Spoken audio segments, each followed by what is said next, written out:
Assalamualaikum warahmatullahi wabarakatuh.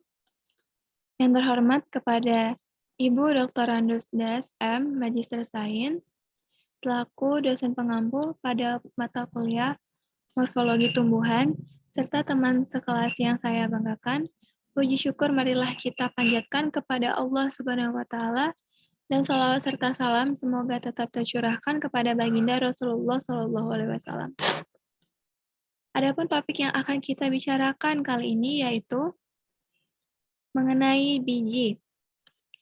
Saya Putri Ayesa selaku moderator akan membimbing jalannya diskusi kali ini. Sebelumnya saya akan memperkenalkan teman satu kelompok saya yaitu Malika Aisyah Febria dengan NIM 21032016. Kemudian Putri Ayesa saya sendiri 21032024. Kemudian Vanessa Cinta Evandri dengan NIM 21032153.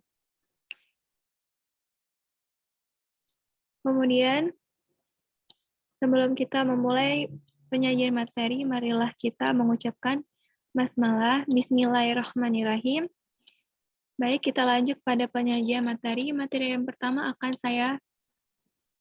saya ke materi sendiri. 1. Perkembangan embrio dan biji.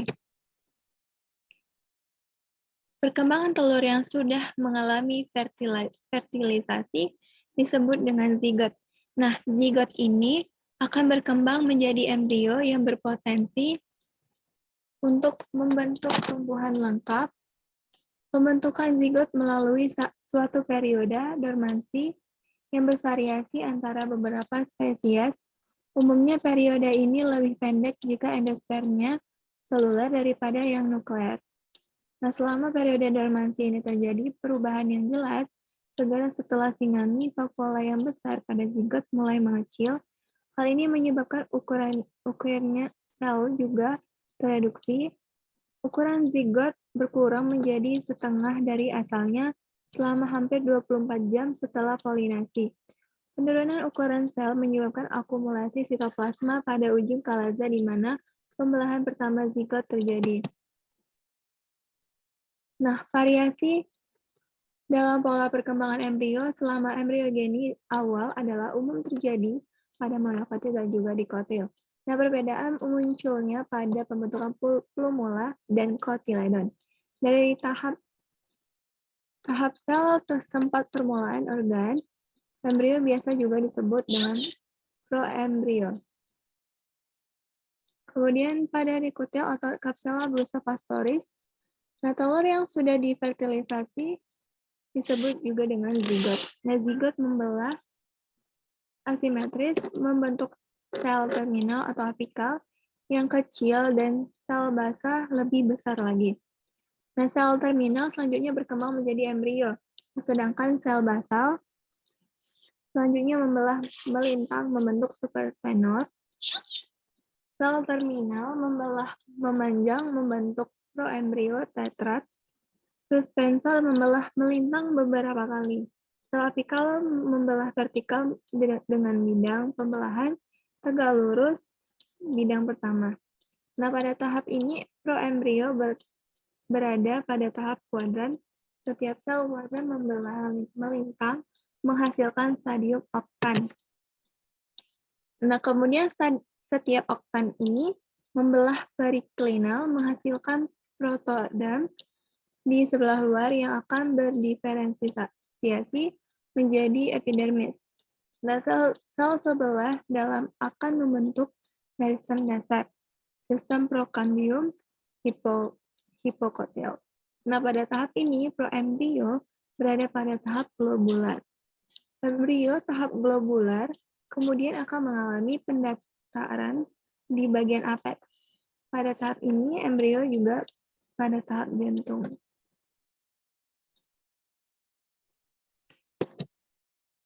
Pada kedua sisi embrio, tahap jantung akan membelah lebih cepat dibandingkan bagian tengah sehingga membentuk embrio pada tahap torpedo. Pemanjangan ini terus terjadi membentuk tahap kotiledon supersenor supensor membantu embrio masuk ke dalam endosperm untuk mendapatkan makanan. Nah, embrio tahap kotiledon yang terus tumbuh akan melengkung di dalam ovulum. Di sini dapat dilihat suspensornya. Sudah. Next, embryogenesis pada monokotil atau najas. Perkembangan embrio pada monokotil yang lengkap dapat dilihat pada najas. Nah, zigot membelah melintang yang asimetris membentuk sel apikal yang kecil dan sel basal yang membesar.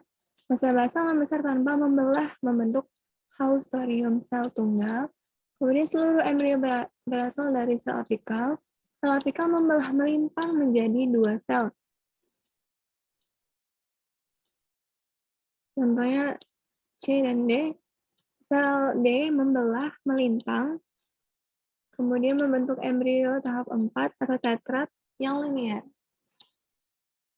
Nah, pada sel C dan M terjadi 2 kali pembelahan vertikal membentuk 2 deret sel masing-masing 4 buah sel. Bagian Q terdiri dari 4 sel yang disebut kuadran. Kuadran Q membelah perklinal membentuk 4 sel luar bakal dermatogen mengelilingi 4 sel aksial. Nah, sel pada deret M membelah vertikal dan memanjang, kemudian membentuk proembrio tahap globular. Proembrio menjadi berbentuk oval, bagian tengah membentuk pemula plerom. Pada bagian Q terjadi pembelahan yang lebih cepat dari sel sebelahnya.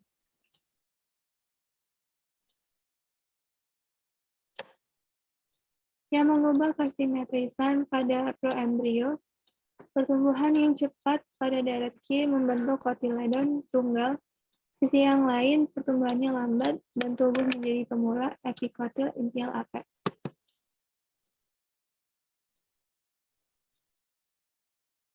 Bisa diperhatikan pada gambar 3, gambar embryogenesis pada najas. Kemudian, embryogenesis pada gymnospermae atau pinus. Setelah fertilisasi, zigot segera berkecambah untuk melakukan pembelahan untuk membentuk proembrio. Sebelum mulai pembelahan, inti zigot yang berada di tengah akan membelah 2 kali membentuk 4 inti. Nah, keempat inti ini bermigrasi ke ujung kalaza dari archegonium, kemudian membelah 1 kali membentuk 8 inti. Nah, ke-8 inti ini membentuk dinding sehingga terbentuk 8 sel tersusun dalam 2 deret masing-masing 4 sel. Sel pada deret yang paling bawah membelah lagi membentuk 3 deret yang masing-masing 4 sel. Deret sel keempat paling atas dibentuk dengan 4 inti bebas yang terpisah dan di dinding tidak sempurna. Nah, 16 sel yang simetris disebut proembrio. Sel paling bawah yang terjauh dari ujung mikrofil disebut dengan deret embrio. Masing-masing sel akan berkembang menjadi 1 embrio. Sel-sel di atas sel embrional disebut dengan deret suspensor. Deret ketiga dari bawah disebut deret roset. Berikut gambar embryogenesis pada pinus. Endosperm. Endosperm adalah jaringan nutritif berisi karbohidrat, lemak, dan protein untuk perkembangan embrio yang paling umum pada angiospermae. Secara fungsi gametofit betina pada gymnospermae berdiferensiasi sebelum fertilisasi dan haploid, sedangkan pada angiospermae adalah hasil fertilisasi dan biasanya triploid. Endosperm dapat dikonsumsi selama perkembangan embrio, maka biji disebut non-endospermous, misalnya pada kacang. Dapat juga endosperm tetap ada sampai biji berkecambah, misalnya pada sereal. Endosperm cair atau ekstrak embrio dari buah yang belum matang selain dapat mendukung pertumbuhan embrionya, juga mendukung embrio angiosperm lain. Selain itu juga menginduksi diferensiasi embrio dan planet pada kultur jaringan. Nah, endosperm ini kaya akan zat pengatur tumbuh, yaitu opsin, sitokinin, dan gibberellin. Embrio akan tumbuh jika endosperm berkembang baik. Jika endosperm tidak ada jaringan lain sebagai penyedia makanan. Kemudian perkembangan endosperm. 1. Endosperm nukleat. Tipe endosperm ini pembelahan inti endosperm primer tidak diikuti oleh dinding sehingga di dalam kantung embrio terdapat beberapa ribu inti bebas. Kondisi ini dapat dikonsumsi oleh embrio yang berkembang atau menjadi seluler. Tipe ini ditemukan pada 161 familia Angiospermae. Kemudian yang kedua, endosperm seluler. Nah, tipe ini ditandai tidak adanya tahap inti bebas. Pembelahan inti endosperm primer diikuti oleh pembentukan dinding.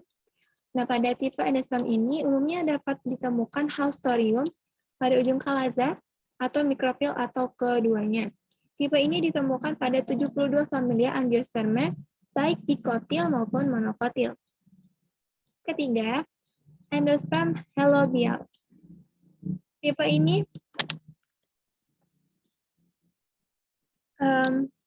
ini ditemukan pada 17 familia Angiospermae. Nah, 14 diantaranya adalah monokotil. Inti endosperm primer bergerak ke ujung kalaza, kemudian membelah menghasilkan dua sel yang tidak sama besar. Sel yang kecil pada kalaza tetap tidak membelah atau dapat membelah satu atau dua kali.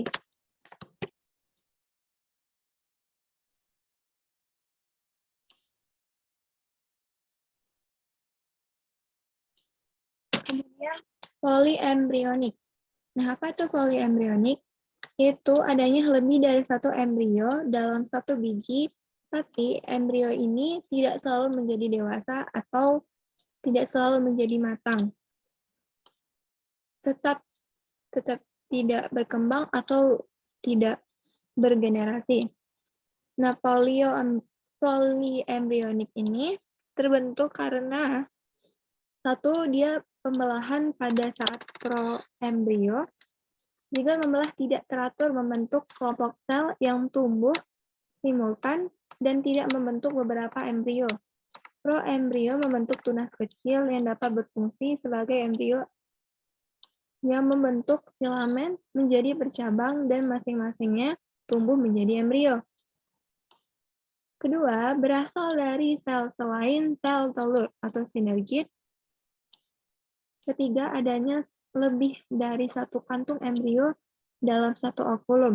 Keempat, berasal dari sel sporosit pada satu ovulum atau embrio adventitive. Berikut gambar dari pembelahan proembrio. Baiklah, materi selanjutnya akan dilanjutkan oleh Malika. Kepada Malika saya persilahkan.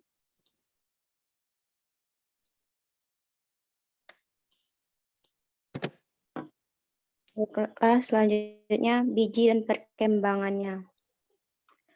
Bakal biji atau ovulum matang yang sudah mengalami fertilisasi terdiri dari embrio, endosperm, dan kulit biji. Setelah fertilisasi, terjadi berbagai perubahan pada bakal biji, sel telur menjadi zigot, kemudian zigot membelah membentuk embrio. Pada angiospermae, setelah inti polar difertilisasi oleh sel sperma, berubah menjadi inti endosperm primer atau 3N, yang kemudian membentuk endosperma.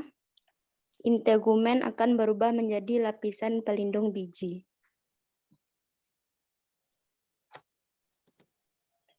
Next, bisa.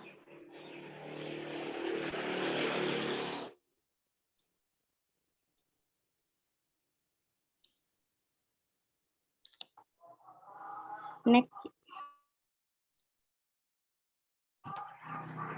Struktur biji. Biji memiliki struktur dasar seperti bakal biji, dengan beberapa modifikasi seperti jaringan yang berkembang atau hilang.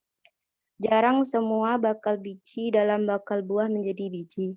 Misalnya ceri dan almond memiliki 2 bakal biji dalam bakal buah, tetapi hanya satu yang matang menjadi biji. Walaupun dapat juga keduanya berkembang. Biji bervariasi dalam ukuran, bentuk, warna, dan permukaan. Ukuran biji bervariasi dari seperti debu pada beberapa anggrek hingga yang berukuran 2 kali ukuran biji kelapa dengan berat 6 kilo seperti Lodeuchia malvavica. Permukaan biji halus, berkerut, bergaris seperti pita, berlekuk,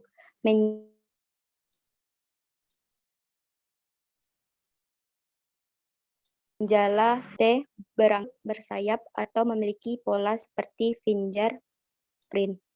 Pada tumbuhan tertentu, variasi biji ini dapat membantu identifikasi spesies atau varietas. Next.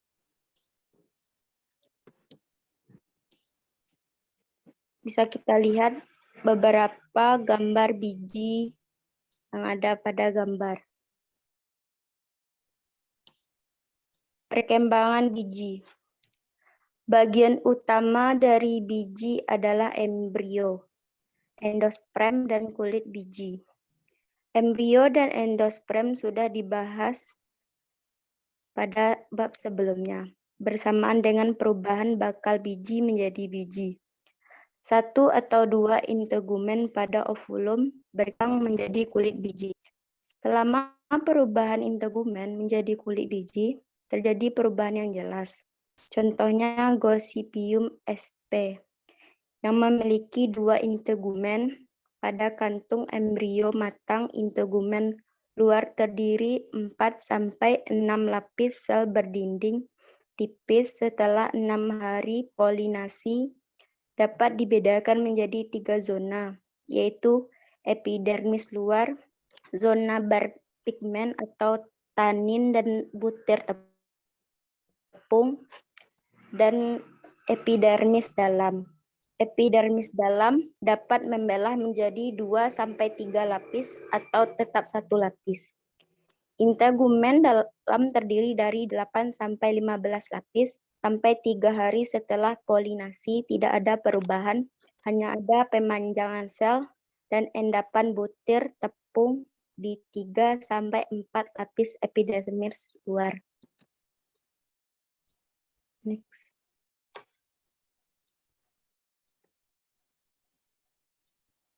Next. Berikut adalah gambar-gambar perkembangan kulit biji pada Gossypium. Pada kulit biji matang, integumen dalam dapat dibedakan menjadi 4 zona. Bisa kita lihat pada gambar. Next.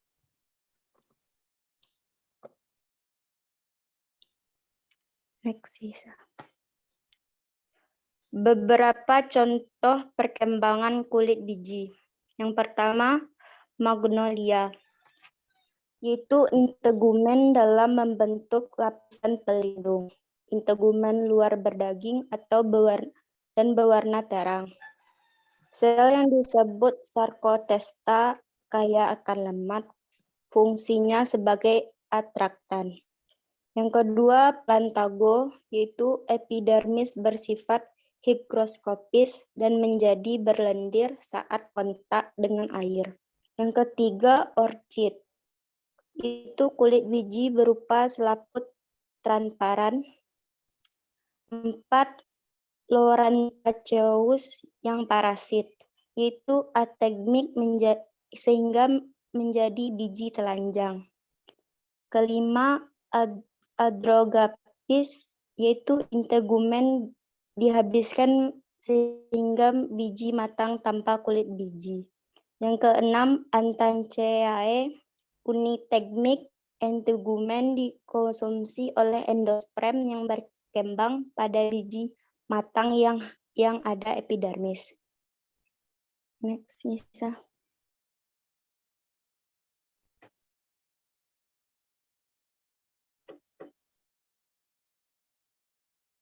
Next, Nisa.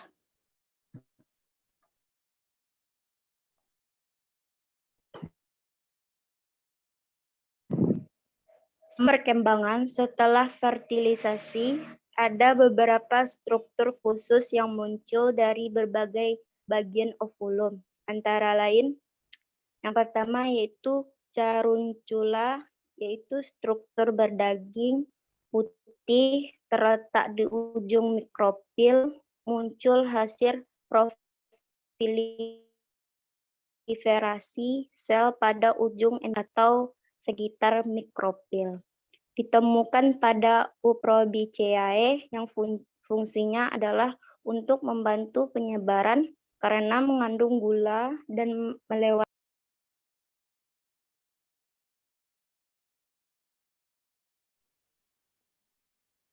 melewatkan air ke embrio untuk perkecambahan karena bersifat higroskopis. Yang kedua, operculum sebagai hasil pembelahan ujung integumen dalam. Setelah fertilisasi, saudara ini melakukan perluasan berbentuk seperti kubah. Sel operculum menjadi tebal dan mengandung substansi warna jingga terang.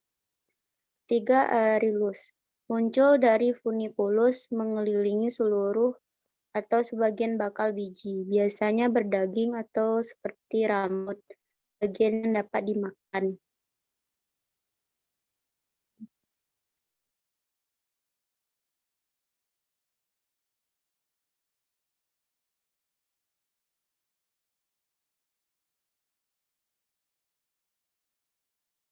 Next.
Bagian-bagian biji terdiri dari 3 bagian dasar, yaitu embrio.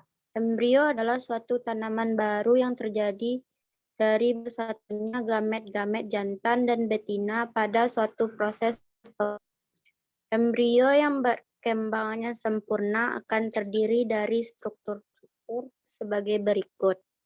Yang pertama, apikotil, pucuk, hipokotil, calon akar, dan kotiledon, calon daun. Jaringan penyimpan cadangan makanan. Pada biji ada beberapa struktur yang dapat berfungsi sebagai jaringan penyimpanan, yaitu kotiledon. Misalnya pada jenis kacang-kacangan Aebumet, Angka, Citrullus vulgare, Abu, Cucurbita, Lepo. Endosperm bisa ada jagung, maizal, gandum, triticum alevum, dan serelia lain. Pada kelapa atau Cocos nucifera, bagian dalamnya yang berwarna putih dan dapat dimakan adalah merupakan bagian endospermnya.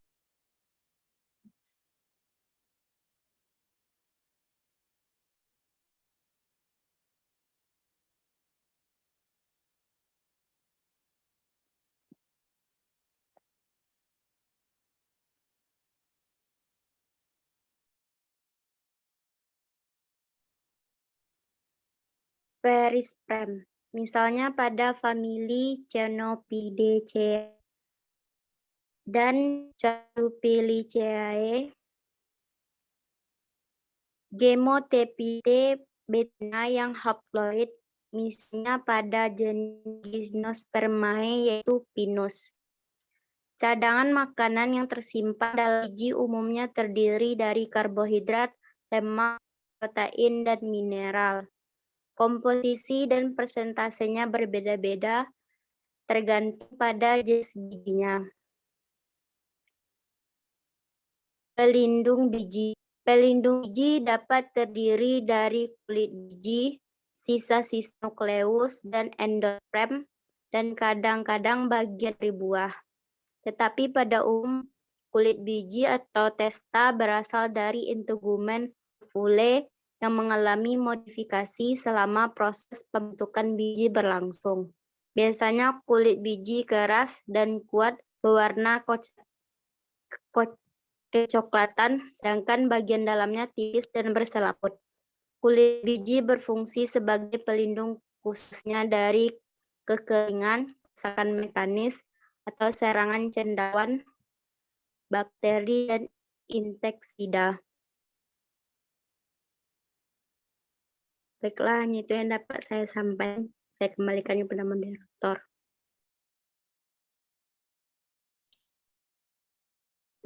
Baiklah, terima kasih kepada Malika. Selanjutnya kita akan melanjutkan materi berikutnya, yaitu perkecambahan yang akan dibacakan, yang akan dijelaskan juga oleh Vanessa Cinta. Kepada Cinta, dipersilahkan. Materi yang ketiga yaitu perkecambahan. Perkecambahan merupakan proses pertumbuhan dan perkembangan embrio. Hasil perkecambahan ini adalah munculnya tumbuhan kecil dari dalam biji.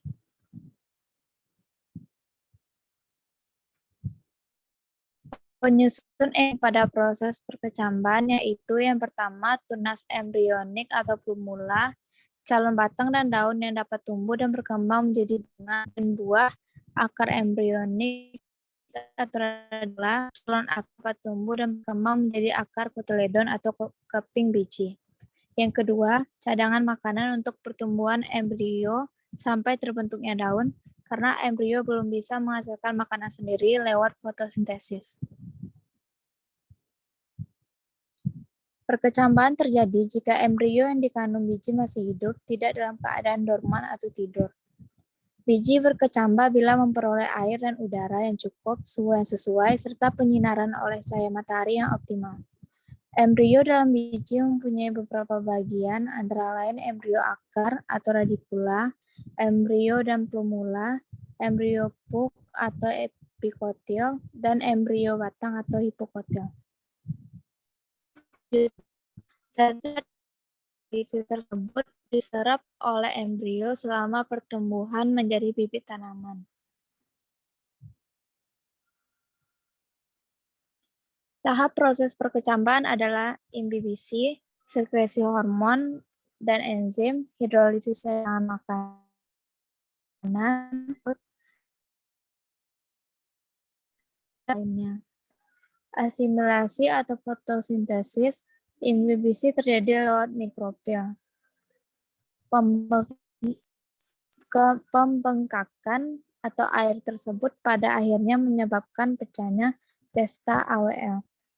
Perkembangan didahului aktifnya enzim hidrolase atau protease, lipase, dan karbohidrase, dan hormon pada kotiledon atau endosperma. Enzim protease mengubah molekul protein menjadi asam amino. Asam amino digunakan untuk membuat molekul protein baru bagi sel dan sitoplasma. Empati diberikan menjadi maltosa, kemudian menjadi glukosa. Glukosa akan menjadi selulosa, bahan bisa bagi sel yang baru. Bahan makanan terlarut, maltosa, dan asam amino akan menjadi embryo. Proses tersebut memerlukan energi.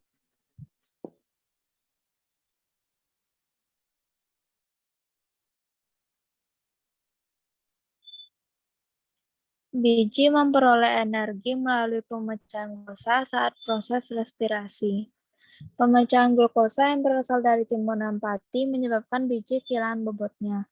Setelah beberapa hari, plumula tumbuh di atas permukaan tanah. Daun pertama membuka dan mulai melakukan fotosintesis.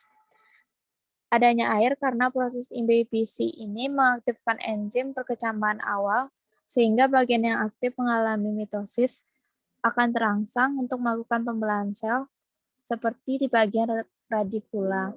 Akibatnya radikula makin besar dan kulit atau cangkang terdesak ke dalam dan akhirnya pecah.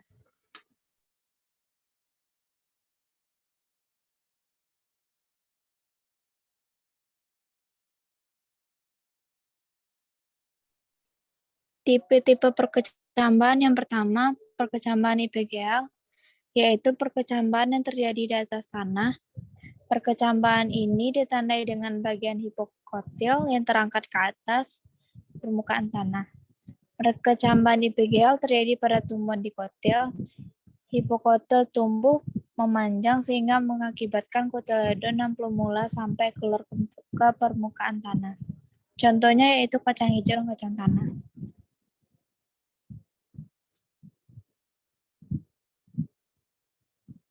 Yang kedua, perkecambahan hipogeal, yaitu perkecambahan yang terjadi di dalam tanah. Perkecambahan ini ditandai dengan terbentuknya bakal batang yang muncul ke permukaan tanah, sedangkan kotiledon tetap berada di dalam tanah. Perkecambahan hipogeal terjadi pada tumbuhan monokotil. Contohnya yaitu pada kapri dan padi.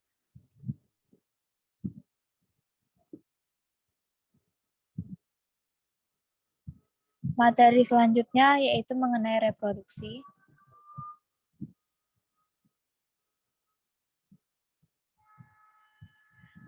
Reproduksi pertama yaitu reproduksi Gymnospermae. Tumbuhan Gymnospermae menghasilkan heterospora yaitu berupa mikrospora dan megaspora. Mikrospora berkembang menjadi makrogametofit atau gametofit jantan dan berisi serbuk sari. Sementara itu, megaspora berkembang menjadi megametofit atau gametofit betina. Pada bakal biji atau megaspora terdapat struktur inang biji atau mikrofil dan kantong serbuk sari atau pollen chamber yang mengganti fungsi bunga sebagai organ reproduksi betina. Setelah serbuk sari dilepas, butir serbuk sari berkembang menjadi sperma. Pada saat penyerbukan, serbuk sari melekat pada bakal biji. Selanjutnya, sperma bergerak menuju sel telur melalui bulu serbuk sari. Jika terjadi pembuahan, akan terbentuk zigot yang berkembang menjadi embrio dan biji. Jika biji tersebut jatuh pada tempat yang sesuai, biji akan tumbuh dan berkembang menjadi tumbuhan baru. Penyerbukan pada Gymnospermae dengan perantara angin atau anemokore.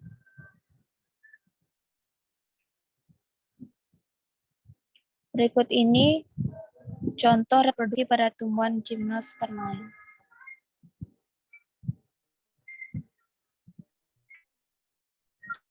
Gymnospermae bersungguhnya.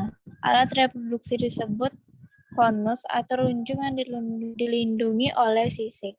Runjung ada dua macam, yaitu yang pertama runjung betina dan runjung jantan. Runjung jantan mempunyai beberapa mikrosporofil. Setiap mikrosporofil mempunyai 2 mikrosporangium yang di dalamnya terbentuk sel induk mikrospora. Sel induk mikrospora akan mengalami meiosis, menghasilkan 4 mikrospora yang haploid. Berunjung betina terdiri atas sumbu tengah yang dilekati sisik. Setiap sisik tersebut terdapat 2 ovul atau bakal biji. Setiap ovul dilapisi oleh integumen yang bersatu dengan megasporangium. Dan di dalam megasporangium tersebut terdapat satu sel induk megaspora yang akan mengalami meiosis menghasilkan 4 megaspora.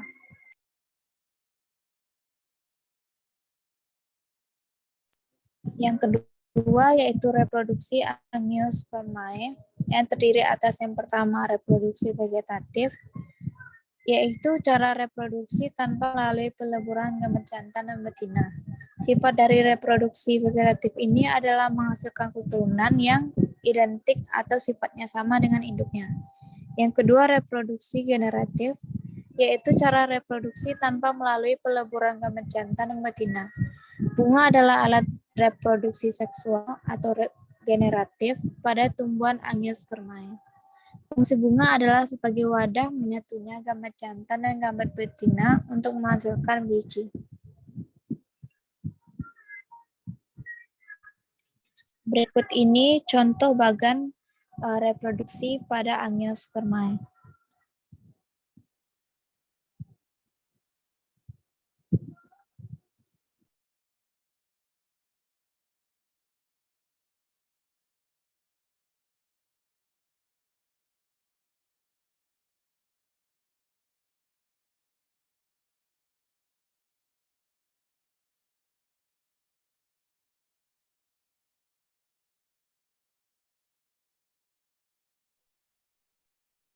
Baiklah, terima kasih kepada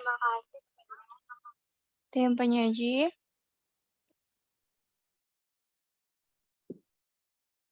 Terima kasih kepada tim penyaji yang sudah menjelaskan materi kita hari ini mengenai biji kepada Ibu dan teman-teman. Demikianlah presentasi dari kelompok 13. Segala kekurangan dan juga kesalahan semoga dapat dimaafkan. Terima kasih atas partisipasinya. Kami dari kelompok 13 mengucapkan terima kasih dan Assalamualaikum warahmatullahi wabarakatuh.